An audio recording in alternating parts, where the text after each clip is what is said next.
History could never solve the mystery of this man's stomach. France, 1798. On a morgue table lay one of the greatest horrors in the world of science and medicine. When the autopsy began, a stench of decay spread from the body, forcing the doctors to step back for a moment. His lungs were covered in pus, and his stomach was enlarged far beyond anything seen in a normal human. It filled his entire abdominal cavity, as if he carried another body inside himself. This stomach was a physical proof of the curse he suffered throughout his life. This man's name was Tarrare. He was neither a legend nor a product of a horror tale. He was completely real. He was once a soldier in the French army, but in reality, he was a monster that was never satisfied.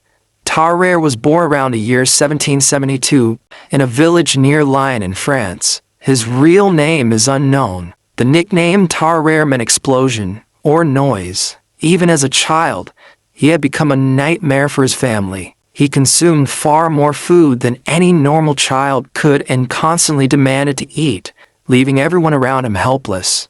All the food his family produced on their farm was just enough to feed him alone. Over time, this insatiable hunger destroyed the family's economy. Before he even reached adolescence, his family abandoned him, living on the streets. Tarrare survived by eating from garbage and waste. Soon he turned this cursed trait into a source of income, street performances. Tarrare began traveling from town to town with wandering jesters and performers. Everywhere he went, he became a phenomenon that fascinated crowds. As described in a doctor's reports, Tarrare swallowed anything handed to him: cork stoppers, stones, knives, baskets full of apples. It is even said that once he ate live snakes in front of the audience. Dr. Percy wrote that he swallowed a live cat whole, starting from the paws without chewing, and minutes later expelled the fur and skin. With these disgusting performances, Tarrare earned money, fed himself, and gained fame. But where was all this food going? Despite eating so much, Tarrare never gained weight, nor did he feel pain or discomfort. When doctors examined him, they discovered unbelievable abnormalities. After eating, his stomach would swell like a balloon, and then his skin would sag and loosen. His mouth was extraordinarily large. He could stretch his cheeks backward like a pouch. From his body, especially when he ate, came a smell like rotten meat mixed with feces.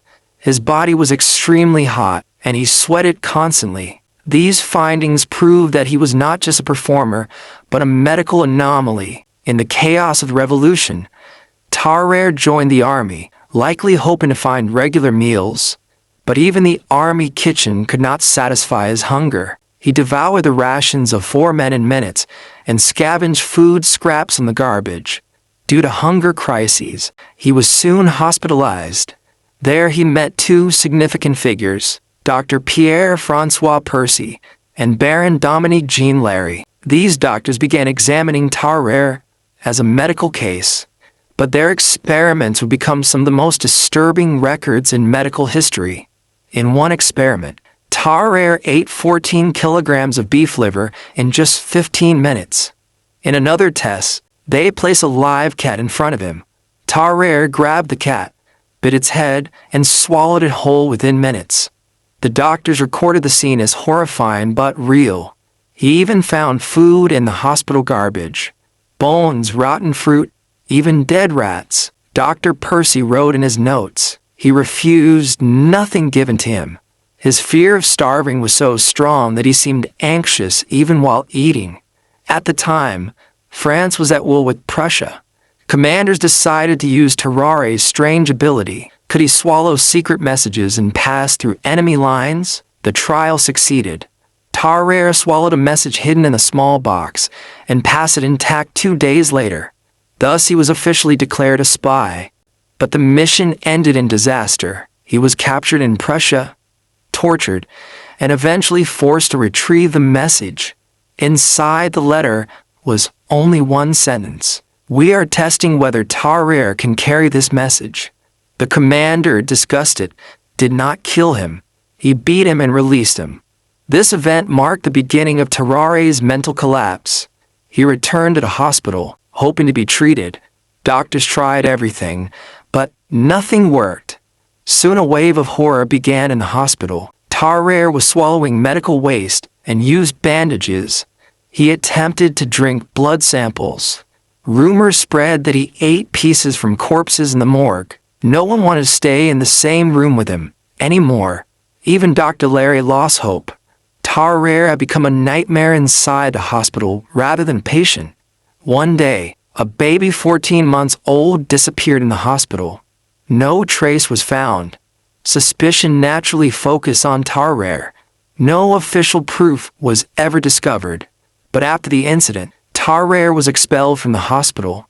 No one wanted to see him again. For years later, in the year 1798, Tarare appeared in Bordeaux. He was exhausted, weakened, and suffering from an illness similar to tuberculosis. When he died, doctors decided to examine his body. When the autopsy began, a terrible odor filled the room. According to Dr. Percy's reports, his stomach occupied almost his entire abdominal cavity. His organs were severely damaged. There were abscesses in his liver and pus in his lungs. The smell was so unbearable that the autopsy was stopped halfway. Tarare's condition could not be explained even centuries after his death. Some experts suggested that his hypothalamus was damaged. Others suggested that his thyroid gland worked excessively. But none could fully explain why he wanted to eat inanimate objects and live animals. Tarare went down in history as one of the strangest cases to ever challenge the limits of the human body. His insatiable hunger ultimately consumed his body from the inside. For more, do not forget to like the video and subscribe to the channel.